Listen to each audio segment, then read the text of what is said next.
Welcome to the deep dive. You've shared some really fascinating material with us this time. And today we're plunging right into Boye Lafayette de Mente's Sex and the Japanese. Or, We're going to explore the sensual side of Japan. yeah, it's quite a topic. Absolutely. So our mission, like always, is to pull out the most interesting, maybe surprising insights for you. Right. Really try and get under the skin of Japanese attitudes towards sex relationships, throughout their history. Right. We want to offer a perspective that hopefully goes beyond the usual stereotypes. Yeah. Something a bit deeper. Exactly. And what makes this particular deep dive so interesting, I think, is just the sheer variety in the source material you provided. We're going to be covering, well, everything from ancient Shinto ideas about the body, about pleasure, Right. all the way through the Edo period, which was famously hedonistic in many ways. Yeah, I read about that. Then there's the impact of foreigners arriving and how all these historical threads kind of weave together to shape modern romance in Japan. It's quite a cultural journey we're taking. Okay, so let's start maybe with that historical perspective. Mm-hmm. One of the first things that really jumped out at me was this basic difference in how sex was viewed compared to, say, Western traditions. Mm-hmm. The book suggests early Japan didn't really see recreational sex as sinful, at all. Their gods were apparently quite involved in sensual activities. Yeah, that contrast is really key to understanding this. Unlike, Judeo-Christian ideas that often draw a very sharp line between spirit and body, Right. early Japanese beliefs, particularly Shinto, saw their gods, their kami, as much more like humans. They engaged in the whole range of activities, and yeah, that included sexual ones. So it wasn't automatically negative. Exactly, right from the sort of mythological foundation, sex wasn't inherently tied to sin or shame in the same way. And it wasn't just the gods having fun, right? Mhm. The book really stresses how important fertility was in early Japanese religion. Oh, yeah. It wasn't just pleasure, it was tied to creation itself. Precisely. You have to connect it to the broader Shinto respect for nature, for life cycles. Fertility, the power to create life, was, well, hugely important. Like with farming and ancestors. Absolutely. Think Yeah. about crop festivals, ancestor veneration. These were all linked to the understanding that life came from sexual union. You could almost say, in a way, that early Shinto had elements of maybe sex worship, but always within that religious frame of continuing life, ensuring prosperity. So the takeaway is a fundamentally different starting point. Not sinful, but natural, even divine. That's a great way to put it. A core difference. The book also mentions something about ancient Taoist beliefs, Huh. about suppressing sexual energy being bad for your health, Yeah. mentally and physically. Yeah, that's another interesting layer. It raises questions about how different cultures saw the body's energies, Yeah. Taoists saw a direct link between, let's say, healthy sexual expression and overall well-being. They thought bottling it up could cause physical problems, psychological issues, maybe even aggression. It's funny because modern science sometimes finds links between violence and, sexual activity or a lack thereof. It is striking, isn't it? Makes you wonder if those ancient ideas had some wisdom we kind of forgot. Okay, let's jump ahead a bit to the Edo period, 1603 to 1868. The Tokugawa shogunate. Right. The book paints this as a real, peak of sensuality in Japan. Sounds pretty hedonistic, especially if you were a man with money or power. Oh, the Edo period is absolutely fascinating for social history. For affluent men, yes, access to sex was incredibly widespread. We're talking shoguns with huge harems, Yeah. the rise of the geisha, who were masters of art and pleasure, and these officially okayed red light districts. The floating The world. floating worlds, yeah, like Yoshiwara in Tokyo. The nightless city. Sounds almost mythical. They were legendary. But crucially, Yoshiwara wasn't just, a bunch of brothels. It was a massive cultural engine for Edo. How so? It influenced fashion, art. Think of the ukiyo-e woodblock prince literature. And it wasn't just for commoners. Top politicians, big businessmen, they often had geisha mistresses. Really? Even the important guys? Oh, yeah. And this wasn't some shameful secret. It continued right up until World War II, pretty much. These women were often respected figures in those circles, confidants as much as anything else. Wow. Okay. And the book mentions this system, the Senkin Kotai. Alternate attendants. How did that play into making sex accessible? Ah, yes, Senkin Kotai. This is crucial. Basically, all the feudal lords, the daimyo, had to travel to Edo, which is modern Tokyo, and live there every other year. with huge groups of samurai servants. That sounds like a lot of travel. Exactly. Long journeys, lots of overnight stays at inns along the main roads, and everyone knew these men were away from their wives for ages. So the inns just provided partners. Pretty much. It was accepted, almost expected, part of the service. It shows this really pragmatic, matter-of-fact attitude towards male sexual needs within that specific political setup, like a state-mandated business trip with certain amenities included. It sounds like there was a very clear line drawn socially between different kinds of women back then. Ordinary women versus public women. That's a key distinction, definitely. Edo society largely put women into those two camps. Ordinary women, wives, daughters, were expected to follow strict moral codes. No sex outside marriage, basically. And public women. They were associated with entertainment, inns, restaurants, what came to be called the mizu shobai, the water business. The world of nightlife, essentially. It was understood they operated outside those strict rules. So it was like a way to have both. Strict morals for most women, but readily available sex elsewhere. Exactly. It compartmentalized it. Yeah. Allowed the commercial side to flourish without directly challenging the official morality for ordinary family life. Yeah. Okay, let's shift to the first encounters with foreigners. It's kind of funny reading the initial reactions in the 16th century, Japanese women calling Westerners hairy barbarians. Ha! Yeah, quite the first impression, wasn't it? The cultural gap was just enormous. Appearance, clothes, facial hair. It must have seemed incredibly alien. But that didn't last forever, apparently. The story about the Dutch traders stuck on Deshima Island in Nagasaki. Ah, yes, Deshima. The local prostitutes, their attitude apparently flipped completely. They started, like, gambling for the chance to go see them. What changed? Well, it's fascinating, isn't it? The book mentions the Tengu legends. The big-nosed goblins. Yeah, sometimes seen as wild, maybe dangerous to women. Perhaps the Westerner's appearance initially triggered those fears, but the reversal? It suggests curiosity won out, the exotic appeal, maybe? Or maybe just seeing them as people, not monsters. Possibly. And the fact they gambled for the chance tells you something about the different cultural view of commercial sex there. Less shame, maybe more businesslike or even adventurous. And then later, Yokohama opens up in the 1860s, and the book talks about this real fascination some Japanese women developed for foreign men, almost a groupie phenomenon. Why the sudden attraction? Probably a few things going on there. Just the sheer novelty, seeing Caucasians after centuries of isolation. That's powerful. But the book also hints that the way some foreign men behaved, maybe more courtly or romantic towards upper-class women, that might have been appealing compared to local customs at the time. Interesting, like they offered something different. Possibly. It hints at changing desires among some women as Japan was opening up. Okay, fast forward again, World War II, the American occupation, huge, massive changes. A total upheaval. The book tells this almost unbelievable story. Yeah. The Japanese authorities trying to offer prostitutes to the arriving GIs in '45 to prevent rape, and the Americans rejected it. Yeah. What does that tell us about the cultural gap then? It just highlights the profound misunderstanding, doesn't it? The Japanese were acting based on their own history, where occupying armies often were brutal. Offering prostitutes was this horribly misguided attempt to protect other women. Based on their own context. Exactly. And the American rejection, whatever the reasons, morals, policy, it just showed how vastly different the norms and expectations were around sex, military power, women. The book really paints a picture of pre-occupation Japan.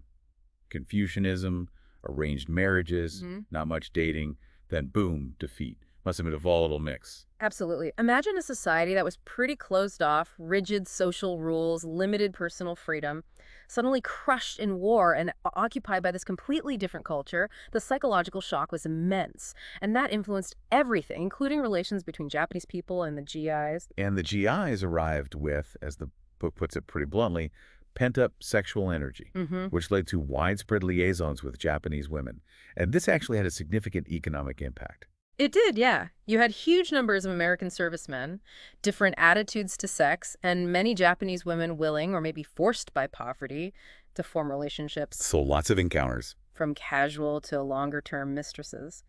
And all that American money spent on dates, gifts, in bars, and the red light districts, it pumped a lot of cash into Japan's totally wrecked economy when it desperately needed it. There's even that wild anecdote about Corsemen running a mobile brothel in an ambulance. Yeah, it certainly shows the slightly chaotic, anything-goes vibe of the immediate post-war years. Resourceful, I guess. But it wasn't all straightforward, was it? The book says while GI bars popped up everywhere, many traditional red light districts actually didn't want foreign customers at first. That's the seemingly contradictory part, yeah. The author even mentions being turned away from a floating world in Gifu in 1950. Why the resistance? Well, the book suggests the main reason was fear of losing their regular Japanese customers. Ah, okay. Business sense. Yeah, they probably saw the GIs as temporary. They didn't want to alienate their long-term local clientele by catering too much to foreigners who'd eventually leave. It's about preserving their base. Okay, so post-occupation. More big changes. Prostitution gets officially banned in 1956.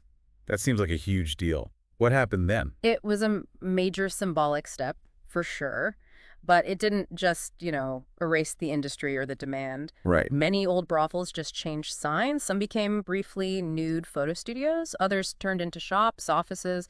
But quite a few, especially in places like Yoshiwara, morphed into what they first called hot bath and massage parlors. Which often offered similar services. Similar, yeah, just less openly. The infrastructure was still there. And this seems to lead to the rise of coffee shops as social hubs and those uniquely Japanese love hotels.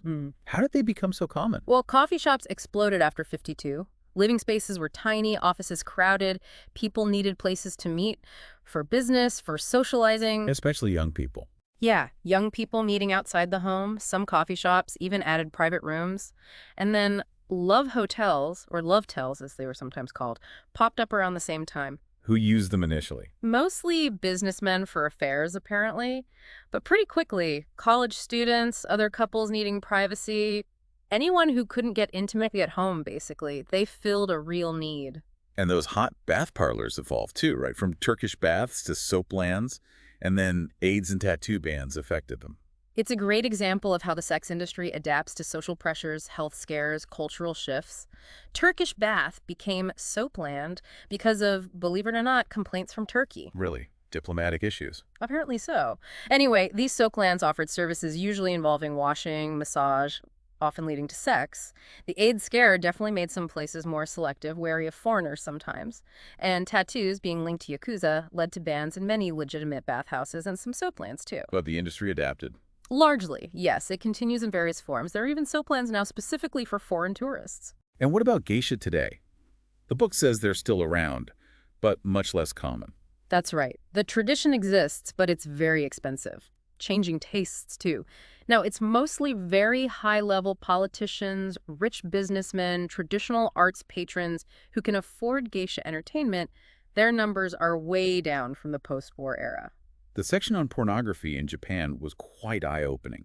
Mass marketing, even to kids, public consumption, some really sadistic stuff in comics. Seems different from the West.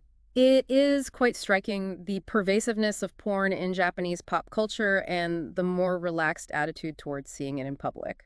The extreme sadism in some manga genres is definitely a notable and controversial aspect. But not all of it. No, the book also mentions more romantic porn aimed at young travelers emerging too, so it's diversifying. And then there's that fascination with very young, almost childlike looking girls in some porn and ads, which is another specific and often criticized cultural point. And women's magazines taking this educational approach to sex content, assuming women didn't know much. Yeah, that likely reflects older power dynamics, where women were seen as less knowledgeable about sex.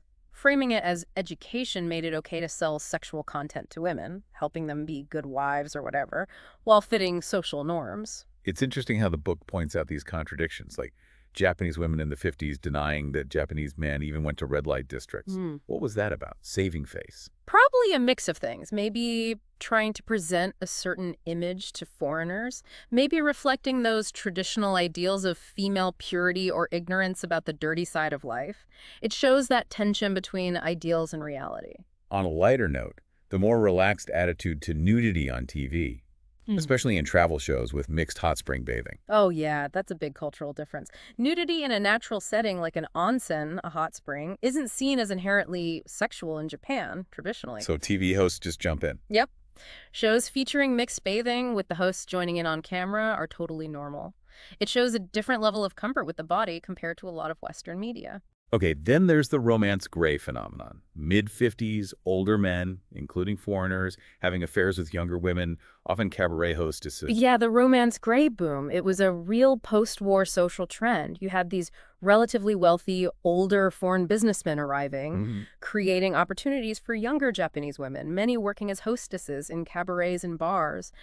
And importantly, these women often had some choice. Sometimes they initiated things. The book mentions one hostess juggling multiple foreign patrons. Exactly. It shows the scale of it. And the most famous example must be Indonesian President Sukarno marrying a Ginza hostess. Absolutely. His marriage to Dewi Sukarno, who had been a Ginza hostess, really put a spotlight on it, made it very public, captured the imagination. It's interesting how this echoes older patterns, right?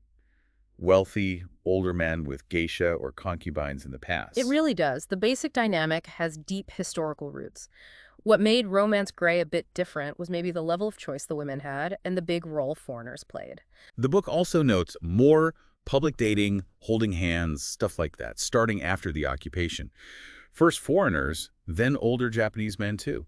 Yeah, the American presence definitely brought in new social behaviors. Yep. Public displays of affection weren't really a Japanese thing before. So the GIs started it. It seems so. Foreigners were doing it, and gradually some older Japanese men started copying them. A slow shift in customs. And by the late 60s, apparently more Japanese men were marrying foreign women than Japanese women marrying foreign men. Why that switch? The book suggests a few things. Maybe Japanese men were getting more confident, more internationally minded, maybe changing ideas about foreign women. Plus, you had the rise of sex tours for Japanese men traveling to other parts of Asia then. Right. So more exposure, more desire for relationships outside Japan, perhaps. The author makes this really interesting point, that maybe both Japanese men and women wanted to be seen as equal to outsiders, and sometimes express this through sexual relationships. It's a fascinating idea, isn't it? How national identity, cultural exchange, and personal relationships all get tangled up. For some, maybe forming a relationship with a foreigner was a way to, I don't know, assert equality on a personal level, bridge that gap. Okay, the chapter, When Hubby is Away, touches on something less discussed. Wives, maybe 30s, 40s, whose husbands are away working or having affairs, and these wives seek companionship elsewhere, even going to male host bars. Yeah, it speaks to the emotional needs of women who might feel lonely or neglected in their marriage. So these host bars cater to that. They provide an outlet, yeah. Yeah. Attention, affection, sometimes financial help. It shows some female agency within what look like traditional marriages. Most affairs are still with Japanese partners, the book says, but some involve foreigners, especially maybe wealthier women. Now, attractiveness. The book mentions foreign men often find young Japanese women physically attractive, smaller build, feminine look, and how that plays into men feeling bigger, stronger. There's definitely a psychological element there, yeah. The physical difference can create that dynamic. The book even mentions guys comparing hand sizes, making comments. It happens. But it's not just looks. The author stresses attitude and behavior are key, Yeah. that perceived feminine way of being. That's a crucial point the book makes. Looks get attention, sure, but it argues it's the whole package, the social graces, the way some women carry themselves, a cultural approach to relating that really holds the interest for many foreign men. And the lack of religious guilt about sex, leading to more spontaneity sometimes. That's another cultural difference. Without that strong religious taboo, there's potentially less baggage, less guilt, which can lead to more spontaneous encounters. But as the book adds, many women are still romantic. They want to be wooed. And Japan definitely has the infrastructure for romance. Love hotels, high springs, romantic restaurants. Oh, absolutely. The sheer number and accessibility of these places shows a societal acceptance, even facilitation, of romance and sex. Lots of options, often very discreet. What about this idea of innocent yet sensual vulnerability in some less westernized women? It points to maybe a different style of femininity, a kind of mystique that some foreign men find appealing. And the book mentions that way of subtly letting friends or family know about a relationship, kind of locking it in. But the book warns against stereotypes, right? Yeah. Debunks the myth of Japanese women being universally kind and tolerant, especially younger ones. Exactly. Avoid generalizations. Society changes. Younger generations, new human beings, the book calls them sometimes, are different. People are individuals. And what about women changing after marrying foreigners? losing some Japanese qualities. Well, any cross-cultural marriage involves adaptation, right? You change, your partner changes.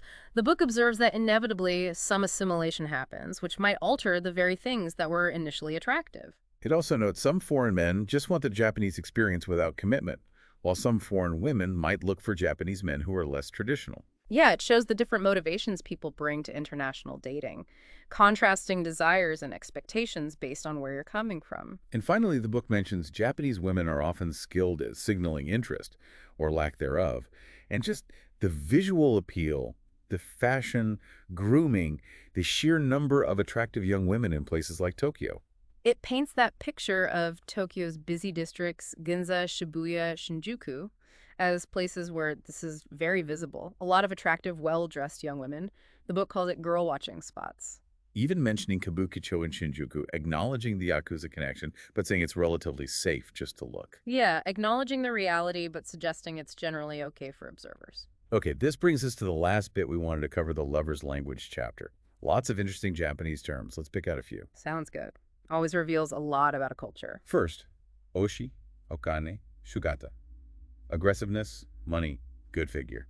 What a man needs for success with women. Pretty blunt. Huh. It is blunt, isn't it?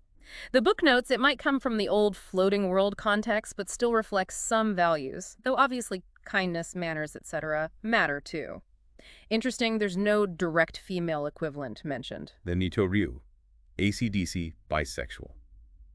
Referencing this Samurai Miyamoto Musashi's two-sword style. That's clever. It is a really memorable, culturally specific way to explain bisexuality using a famous icon. Makes it relatable. The contrast, Miyai Kekon, arranged marriage, versus Renai Kekon, love marriage, really shows the shift. Absolutely. That move from mostly arranged matches to love matches is huge. Shows growing individualism, Western influence, especially post-WWII. Shinko Shoujo artificial virgin. Wow. Plastic surgery for that in the 60s. Shows the pressure. It really underscores how much value was placed on female virginity then, and the lengths some women felt they had to go, especially as the book says, maybe women leaving the sex trade to get married. Bidanchi, attractive man, and the book links it to philandering, like good looks equal temptation. It suggests a cultural awareness, maybe, that handsome men might have more opportunities, perhaps more leeway for affairs. Probably true everywhere to some extent. Bathing terms. Fufuburo, bath for two. And Kanyokuburo, mixed bathing. Shows how central bathing is. Oh, bathing is huge in Japan. For hygiene, relaxation, socializing. The difference between a couple's bath and a public mixed one shows those different levels of intimacy and comfort with nudity. Shin my beginner. Especially in lovemaking. Seems gentle, relatable. It is a nice term, isn't it? Acknowledges the learning curve in intimacy. Cherry boy, cherry garu, cherry boy girl. Apparently picked up by GIs during the occupation. Shows language mixing. Yeah, those terms spreading shows that direct interaction between cultures during the occupation and how new words pop up for new situations. Jiria cock teaser.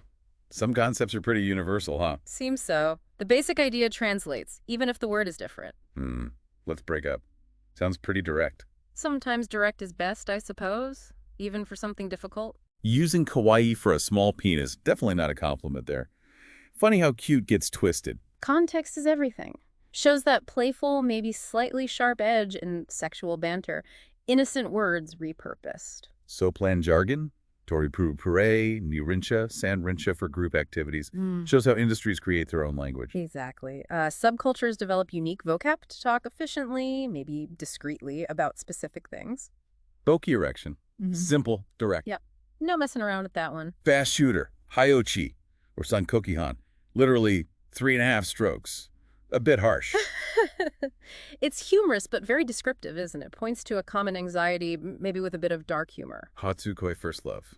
And how romanticized it is. Pretty universal feeling. Definitely. That idea of first love, innocence, new feelings is special in most cultures. Omanko wo yaru, vulgar for to fuck. Good to know the whole spectrum of language. Absolutely. Need to understand the polite and the crude for a full picture. Mowashi gangbang. From a verb meaning to pass around, the origin is revealing.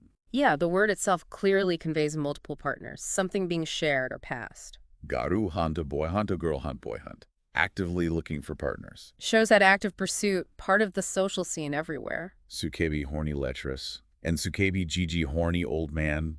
Society noticing desire at different ages. The words exist, so there's recognition, even if not always approval, of sexual urges, even in older people. Kakadenka no teishu, or Nobo no shiri ni shikareta oro, hen-pecked husband. The second one, husband under his wife's buttocks, is vivid. Huh. Colorful phrases giving a glimpse into marital power dynamics. Kisumaku hiki, historically used for branding lovers. Intense. Shows a very overt, possessive way of marking someone in the past. A visible sign of connection. Irokunuki de nomu, drinking at a hostess bar without the hostesses. It seems pointless. It suggests the main appeal is the hostess's company, doesn't it? Yakimochi jealousy. Universal emotion, specific word. Yep. Having the word highlights its importance in the culture. Kawasaki, the city known for soap plants. How places get reputations. Yeah, industries cluster and then the place gets known for it. Ninshin Sasuru Haramasu to impregnate. Straightforward. Clear terms for a basic biological function, slight nuanced differences. Shin no karui on a promiscuous woman. Yeah. Literally, lightweight rear end. Crude. Blunt and judgmental, yeah. Reflects negative views on female promiscuity. The translation is memorable. And finally, all those words for prostitute. Shofu, pan, pama, baishunfu. And baishun, meaning selling spring, shows the long history. The variety of terms really points to the long, complex history of prostitution in Japan and the different connotations over time. Selling spring is quite poetic, hinting at older ways of talking about it. Wow. Well, this has been a really deep dive into Japan's sensual side, using your source material. We've gone from ancient beliefs through the Edo period's hedonism, looked at the huge impact of foreigners, the occupation, and seeing how modern relationships and even language have evolved. It's definitely clear Japan has a long, very complex history with sex. Sometimes open, celebratory even, other times changing fast due to internal shifts and outside influences. Absolutely. This dive really highlights how multifaceted Japanese culture is and how its approach to sensuality often differs in really fascinating ways from, say, Western norms. So for you, our listener, thinking about all this, it does raise some interesting questions, doesn't it? Like, how might these traditional attitudes, even with all the changes, still subtly shape modern relationships in Japan today? Good question. Or maybe, what surprised you most about the historical acceptance of commercial sex there, especially compared to how it's often hidden or stigmatized in the West? Yeah, definitely something to think about. Just some provocative thoughts for you to mull over as you explore this topic more. Thanks for joining us on The Deep Dive.